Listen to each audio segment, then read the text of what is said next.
What's going on, my Central Unit Galaxy? It's the Central Man here, so back again with another classic WWE pay-per-view review. So this time going into review No Way Out 2005 at the Malon's Arena, or right now it's called the Civic Arena in Pittsburgh, Pennsylvania, on the 20th of February 2005. The attendance for the show was 9,500. The buy rate for the show was 240,000 pay-per-view buyers. A really downgrade than the 2004 No Way Out show, because that show was at the Cow Palace in California. That show received about 350,000 pay-per-view buys.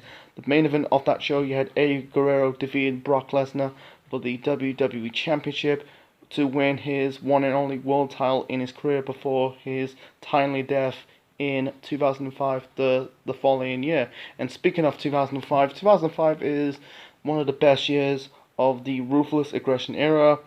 I cover a lot of 2005 WWE pay-per-views, WrestleMania, SummerSlam, Royal Rumble, Armageddon, Vengeance, No Mercy, New Year's Resolution. The reason why I'm doing this review of No Way Out 2005, this is the final pay-per-view before WrestleMania 21. I covered WrestleMania 21 last year. At the end of 2020, I covered New Year's Resolution 2005, and then a couple of weeks ago, I reviewed Royal Rumble of 2005. So, No Way Out is basically the jigsaw, the final piece of the jigsaw of the road to WrestleMania 21. Anyway, the commentators for the show are Michael Cole and Taz. So, before I talk about the matches on the show, there are a lot of segments on the show. There's 3 segments. They did like this Divas contest hosted by Tori Wilson and Dawn Marie. The first contest is basically, before we get to the contest, the competitors, you had like Joy Giovanni, who's I'm guessing dating and also married the Big Show. And I might be wrong, don't quote me on that. You got Michelle McCool, competing in this contest. Lauren, Rochelle, I can't remember their surnames. The first contest is basically the dress, really in fantastic dresses. The second contest is a talent contest, and then the third contest is a bikini contest. The second segment for the Divas is basically a talent contest. You had Joy giving Tori Wilson a massage.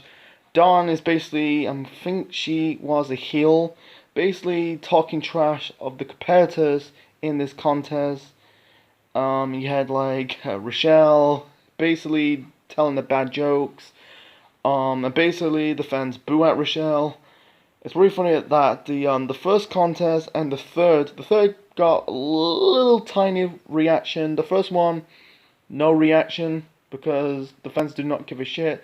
Because at the time it was basically because this is the dark times of women's wrestling. The women did not wrestle in this show on this show. It's basically for the eye candy, tits and ass. That is women's wrestling in the mid 2000s going into the early part of the 2010s. Right now it's all about they're taking it seriously. Anyway, so you had Michelle McCool body slam Dawn Marie. I think it was Dawn Marie's second to last pay-per-view appearance, because her final appearance for the company was 1X10 2005. She was heavily pregnant. She was about to, she was leaving to prepare for the birth of her child, and WWE did basically, they fired her while she's pregnant, and then, Dawn sued the company. I don't know, I think so far she hasn't returned to the company ever since. I might be wrong about that, but yeah, see that, a woman who's worked with the WWE got fired for being pregnant. I don't want to get into it. So anyway, and then we got a bikini contest. I think Joy won this contest. It's just basically just a piss break. I'm not saying they took a whole time. I think the segments about 5 minutes, It's just like it's better than taking 10 to 15 minutes. That'll be a fucking disaster. Anyway, so it was okay. It wasn't terrible, like cringe-worthy shit, but besides that, it wasn't fantastic. It was just a piss break. I think the second contest for the Divas was it was okay. The fans were kind of into it compared to the first and third. The third, it got some reaction. The first one, not too much. So it's way better than the Miss NWO segment from Sold Out '97. Thank fucking god, that was a fucking train wreck. This was no train wreck. Anyway, so let's talk about the matches on the show. Anyway, the opener, we got the Bashams represent JBL's cabinet, defending the WWE Championship against Rey Mysterio. Did I say WWE Championship? Sorry, my bad. The WWE Tag Team Championship against, Rey Mysterio and Eddie Guerrero. On the Go Home show to SmackDown, you had Rey and Eddie defeat the Bashams to get a shot at the championships. Anyway, so a good opener. You had basically, the heels got the offense and the babyface also got their offense. Eddie doing his lying, cheating, steal in this match. That's his gimmick. In his in his second run, because he got fired in 2001 for drugs and alcohol issues. Don't want to get into it. So Ray's convincing him not to do it, trying to cheat, and Eddie does cheat. He does that shtick because one more of the match, you had basically one of the Bashams, I think it's Daniel Doug throw, his brother the tag team title belt at Eddie. Eddie kind of throw the title into the Bashams. It looks like the Bashams hit Eddie in the face. That'd be stupid, because if Eddie tends to do that, he might not win the tag team title belts. He cannot, because the titles cannot change via a disqualification. He's got to win by pinfall or submission. Anyway, so Eddie does his shtick, it looks like he lays down on the mat, looks like he got hit, and at the same time he hit I think it was Daniel Doug in the face with the tag team title belt. Ray hit the 619 onto, I think it was the other Basham's twin in the back with the 619 through via the ring post. In the end, Eddie pins, I think it was Daniel Doug to win this match and become the new WWE Tag Team Champions. I think it's the one and only for Ray and Eddie as a tag team, because it's not they've been tag team champions before. Ray was a tag team champion. I think was part of the Filthy Animals in WCW, and Cruiserweight Tag Team Champions one and only time before the company went out in 2001, and then he was a Tag Team Champion in WWE. I think it was with Edge. And for Eddie, same. He was, he had previous become a Tag Team Champion before he was a Tag Team Champion alongside with his nephew Chavo, Los Guerreros. So it's a shame they never really have a lengthy run as tag team champions. It has to do with timing, because they didn't really have a tag team. They didn't defend the tag team titles at WrestleMania, because it's highlighted who's gonna face the Bashams. Sometimes sequels are not the same as the first. Because really funny that they end up dropping the tag team titles to Johnny Nitro and Joey Mercury, Eminem, and that led to Eddie turning heel, starting his feud with Ray, feuding in the spring and the summer of 2005, fought at, was it Great American Bash? Did they fight at Judgment Day? I think they fought at Judgment Day, and also they fought at SummerSlam, the custody of Dominic, and also the steel cage match on SmackDown. Yeah, it's a shame. Yeah, it has to do with timing, and then, Eddie, dying a few months later. Anyway, so the Bashams, I think they had an okay run in WWE, because they debuted, 2003, 2004, they were tag team champions before, previous year with Shaniqua, Linda Miles, and then part of the cabinet, and also in 2006, part of the ECW brand. He was Paul Heyman's bodyguards, dressing up like riot squads, gear. Anyway, another story for another time. So anyway, a good match. Unfortunately, the show went downhill after that. The next match we got Heidenreich versus Booker T. You know, I said in my review of Royal Rumble 2005, they putting the eggs in the Heidenreich basket.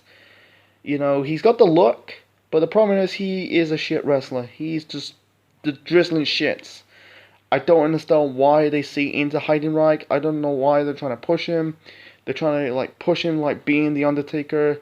He got involved in Undertaker's matches against JBL for the WWE Championship just in late 2004. I don't know. He's just goofy, and also this is at this time period, like WWE trying to do these experiments of crappy wrestlers with crappy gimmicks and not really getting over. Anyway, before the start of the match, Heidenreich did like a poem. That's part of his gimmick. He's doing poems. Really?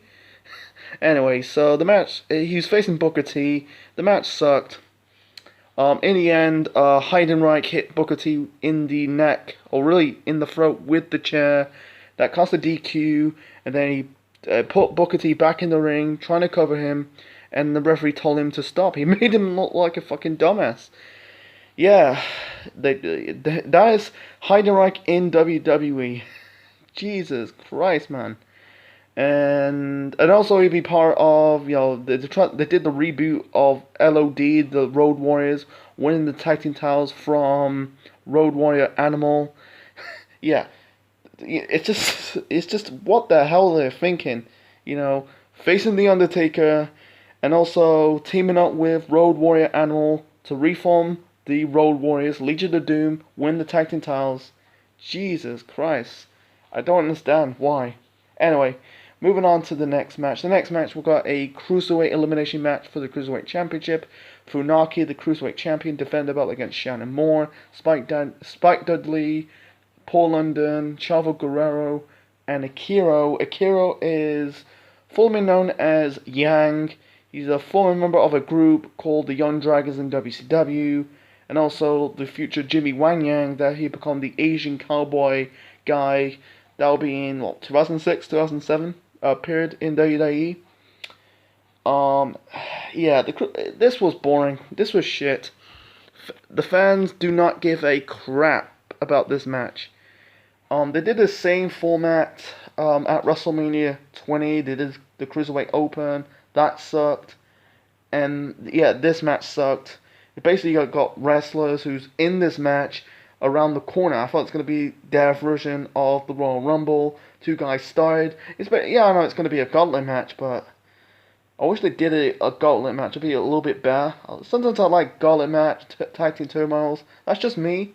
Sometimes they're a bit of a hit or miss. Anyway, so you got Funaki, the champion, got eliminated by, I think it was by Paul London. Spike Dudley got eliminated by Paul London again. I think it was the MVP in this match. Yeah, you got Shannon Moore got eliminated by Paul London. Yeah, Chavo Guerrero went on to win this match. Because the final two was Paul London and Chavo Guerrero after, you know, like I said, Funaki got eliminated, then Spike, then Shannon Moore, then Akira. He didn't got a pin or submit. He basically didn't count for the count of 10. You know, like if they did like going for like a big power move, like a joint clothesline, they fall down. You have to get up for the count of 10. You know, if you don't get up for the count of 10, you probably lose this match. Akira, yeah, he didn't count up for the count of 10. He got himself eliminated. So yeah, the final two was Chavo and Paul London. In the end, Chavo Guerrero win this match, become the new Cruiserweight Champion. I think it was so predictable that Chavo's going to win because he's the relevant guy in this division. You know, because you got Paul London, maybe Shannon Moore, maybe as well, Spike Dudley, Funaki, no, Akira. I think Jimmy Wang Yang, I think he was Cruiserweight Champion in the final days before they disband the Cruiserweight division in 2007. I might be wrong. Don't quote me on that.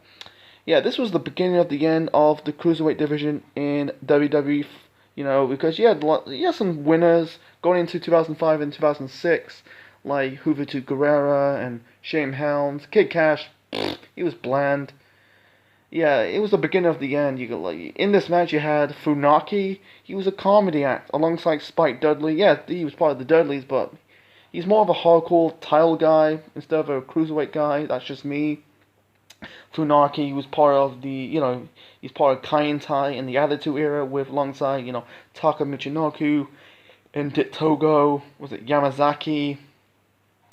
I don't see, I think it kind of devalued the belt because the series competitors are no longer part of the cruiserweight division at this time. Ray broke away from the division. It's really funny. In 2006, 1 year later, he was a world champion. Matt Hardy, he was gone. Basically got drafted to Raw, injured, got fired, got rehired. Kidman was no longer with the company. Yeah, there was hardly any series of challenges for the title. Anyway, less of my rambling. So yeah, it was just a shit match. Anyway, the next match we got The Undertaker versus Luther Reigns. So the rivalry started. This was a filler feud. It's just really building Undertaker up for WrestleMania. He's in this mini feud between Luther Reigns and Mark Jindrak. Basically, he cost Undertaker a match in a tournament. I'll talk more about that tournament in the next match. He got involved in Undertaker's match in the tournament against Rene Dupree that led to a bye. And then on the Go Home show to SmackDown, Undertaker was in a match with Mark Jindrak. Reigns hit Taker in the head with the camera, just more getting heat and building up to the match on the show. Before the start of this match, basically you had the referee kicking out Mark Jindrak out of the match. Jindrak, it's very weird. Like everyone knows the story. He's supposed to be a fourth member of Evolution before Batista, but it was plans changed. He didn't do much, and then I think he did okay in the Indies. He wrestled well in the Indies and Mexico. Another story for another time. He got kicked out in this match. Luther Reigns and Mark Jindrak were basically Kurt Angle's lackeys. I don't call him World's Great Tag Team 2.0 because World's Great Tag Team was officially no more. It was broke up by the draft, because Charlie Haas is no longer with the company. I think he's no longer part of the company. He came back in 2006, 2007 to do the reunion, and yeah, Shelton Benjamin went to Raw. He had a Raw on Raw, Anyway, so the match between Taker and Reigns sucked. I'm talking about Luther Reigns, not Roman Reigns. At least with Roman Reigns can actually go in the ring. He's, babyface Reigns, no. Heel Reigns, absolutely. Right now he's doing the tribal chief thing.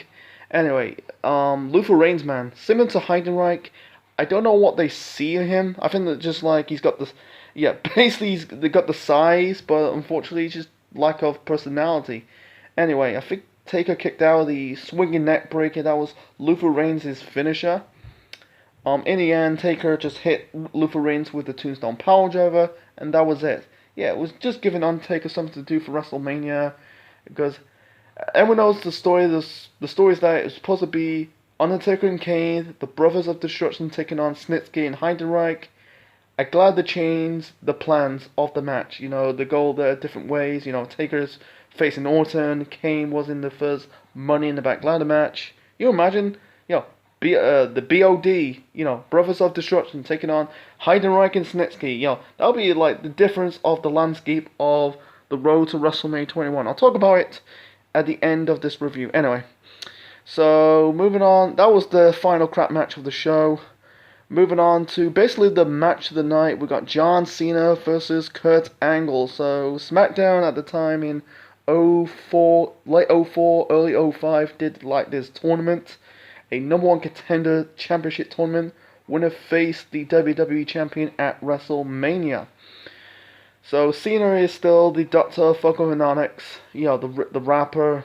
He's entered this match with, he's United States champion, with the United States spinner belt that planted the seeds of what the WWE title a few months later going to be. The spinner belt that lasted about 8 years until, Rock, ditched the spinner belt and, and changed the design of the WWE Championship. Anyway, so it's not new, but between this match between Angle and Cena, they've been feuding for years. Cena's first match in WWE was against Kurt Angle. That was in 2002. They fought in 2003. I think it was at No Mercy of 2003. Angle made Cena tapped out. And then in 2004, I don't think they had a match in 2004 because Kurt Angle got injured. He injured his neck after his match with Eddie at WrestleMania. He became the SmackDown GM, feuding with, basically with John Cena because he was the United States champion. He was basically this disrespectful guy. And a few later on in 2005, for the WWE Championship when John Cena was the champion. Anyway, the match was good. The bulks of the match, Angle worked on the leg of John Cena.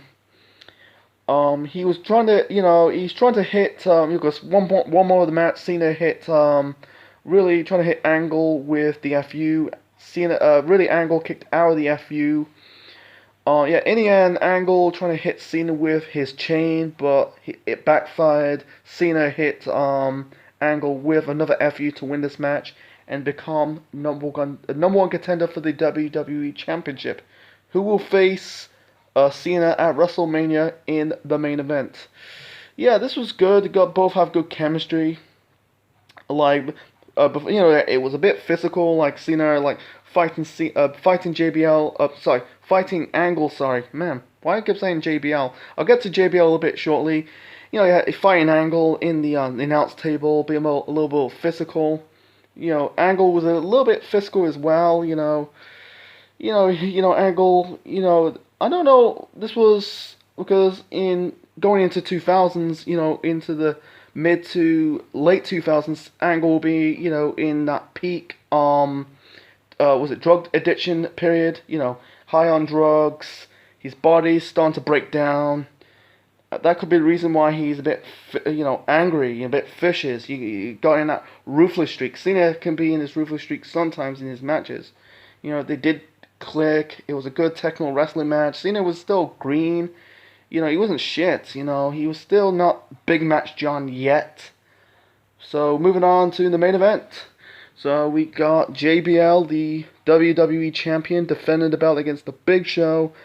This is not a normal steel cage match. This is a barbed wire steel cage match for the WWE Championship.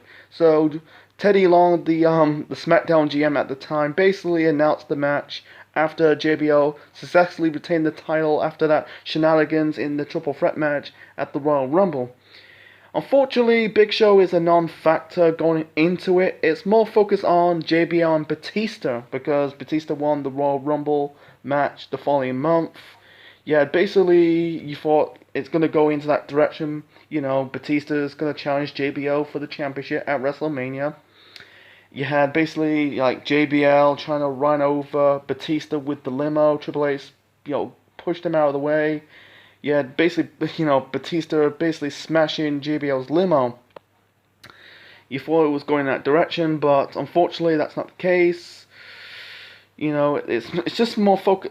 Big Show is just a non-factor in this match. This is supposed to be JBL and Big Show, but he's just the third wheel. I don't want to get into it. Sometimes I hate that in pro wrestling. They're not focused on the challenger is going to face the championship or even the champion, because you focus on, because sometimes the challenger or the champion be the third wheel. I'm trying to get the point. Anyway, so the match between JBL and the Big Show, did the barbed wire steel cage match live up the hype? Sadly, it did not. It wasn't a terrible match. It wasn't okay. They beat the living piss out of each other. Both Big Show and JBL bled buckets. The barbed wire in the steel cage, on top of the steel cage, did not play a massive role in this match. That was a bit disappointing. You had the cabinet, JBL's cronies, that was the Bashams, and Orlando Jordan trying to help JBL winning. I think they were trying to cut in the cage wall, and you had Teddy Long told him to leave. And you had JBL hitting the Big Show with the bolt cutters. The ender is most memorable. That's really the most memorable match of this show. Basically, this barbed wire steel cage match. You know, there's one famous spot sums up this show. You basically had the Big Show choke slamming JBL through the ring canvas. That was a holy shit moment. They did this a couple years ago in the Attitude Era, between The Undertaker and Big Show. You had Big Show choke slam The Undertaker through the fucking canvas. That was like holy shit. It's a shame they've never done it ever since. How they do it one day, like Braun Strowman choke slamming whoever. You don't see a lot of holy shit moments in today's WWE. Sometimes, but not too much. You thought JBL's down, he's out, and then Big Show left the cage door, basically ripped the cage lock, and then he escaped from the cage door. You thought we had the new WWE champion. Unfortunately, JBL won this match, really escaping through the ring apron. That was a good creative way. I think JBL's title reign is very underrated. People crap on it, but I think JBL's reign, sometimes it'd be good. They try, that he finds the ways to cheat. That's what heels do. They cheat. Big Show got pissed off. He was about to attack JBL more, then he got beaten down by the cabinet, the Bashams, and Orlando Jordan. Then we got Batista came, clean house, beating down the members of the cabinet. JBL escaped, and then John Cena came. Attacking JBL. I think he spine busted him through the equipment area. It's very rare that John Cena, does spine busters. He doesn't really do spine busters. I watched a lot of John Cena matches in the past. I never see him using spine busters. So you thought this is going into it's gonna be a triple threat match. JBL, Batista, and Cena for the championship at Mania 21. Unfortunately, that's not the case. They changed plans. It was supposed to be, Orton versus Triple H for the World Heavyweight Championship, and a triple threat match for the WWE Championship, and also, Brothers of Destruction, mumbled, taking on Snitsky and Heidenreich. Unfortunately, that's not the case. They changed plans because, Heidenreich and Snitsky versus Undertaker and Kane, that'll be shit. Because that was a stupid idea. Change plans. Orton, will face Taker because, he was supposed to face Triple H for the world title in the main event at WrestleMania 21. Fortunately, changed plans because Orton's run as a babyface flopped. And, had Batista, his plans, he's gone to SmackDown, but unfortunately changed to stay on Raw, face Triple H for the World Heavyweight Championship, defeat Triple H for the World Championship at WrestleMania, and Cena will face JBL for the title. Lost the United States title to Orlando Jordan. Cena reached the promised land, winning first of 16 of his world title wins. Reached the promised land, winning the World WWE Championship at WrestleMania 21. That was the rise of John Cena and Batista. If you want to watch my review of WrestleMania 21. Go to my playlist and you find my review of WrestleMania 21 review. Go and check it out. So, anyway, my final rating for No Way Out 2005, I give it a 4. Let's be honest. This was a shit show. The only two good matches on the show has to be the opener between the tag team title match between the Bashams and Rey Mysterio and Eddie Guerrero, and also Angle versus Cena. The only match worthy was an okay, has to be the main event. It was an okay match between JBL and Big Show in the barbed wire steel cage match. Besides that, the Cruiserweight elimination match, Reigns versus Taker, Heidenreich versus Booker T. It really sums up this show. I think, this has got to be, not say the worst WWE pay-per-view of 2005 is one of the worst. You know, anyway, so hope you enjoyed my review of No Way Out 2005. Leave your thoughts in the comment section below. Smash the like button and subscribe to the Central Man Network on YouTube. Sorry, I'm kind of fucking stumbling. Next time. So yeah, Valentine's Day is around the corner. So I want to review a show in the Attitude Era. You know what I'm talking about. It's in Valentine's Day. So I'm going to review, St. Valentine's Day Massacre. Oh boy. Austin versus McMahon. The debut of the Big Show. Rock versus Mankind. Last man standing match for the WWF Championship. So I can't wait. I'm looking forward to it. So you have to wait on Valentine's Day for that review. So yeah, this is my. Hope you enjoy. Hope you enjoy my review of No Way Out 2005. Like, share, subscribe. Subscribe to the channel. Click the notification bell. Subscribe for the channel for more wrestling videos, moral videos, and more. And this is Setchman officially signing out. Check you later. That's my review of WWE No Way Out 2005. This was not a good show. The barbed wire steel cage match did not live the hype, but okay match. Cena Angle. And really, the tag team title match was worth watching. Besides that, the match between Taker versus Reigns and Booker T Heidenreich and the stuff with the Divas, and also the Cruiserweight Elimination match. If you watch this on the network or watch it on DVD or got it on DVD, I'd rather skip most of the matches on the show.